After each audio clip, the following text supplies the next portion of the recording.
بسم الله الرحمن الرحيم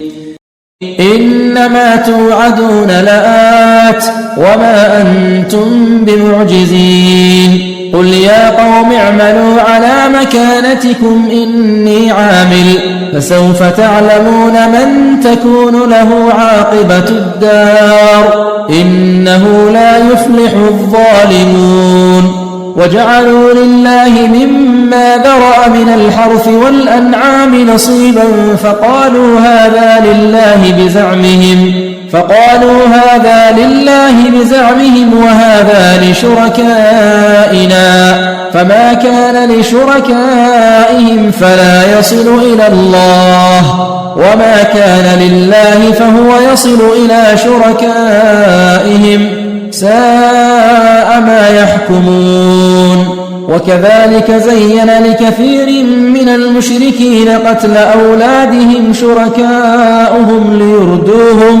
ليردوهم وليلبسوا عليهم دينهم ولو شاء الله ما فعلوه فذرهم وما يفترون وقالوا هذه أنعام وحرث حجر لا يطعمها إلا من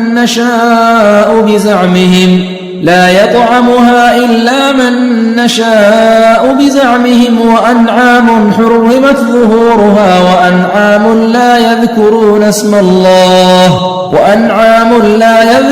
اسم الله عليها افتراء عليه سيجزيهم بما كانوا يفترون وقالوا ما في بطون هذه الأنعام خالصة لذكورنا ومحرم على أزواجنا وإن يكن ميتة فهم فيه شركاء سيجزيهم وصفهم إنه حكيم عليم قد خسر الذين قتلوا أولادهم سفها بغير علم وحرموا ما رزقهم الله افتراء على الله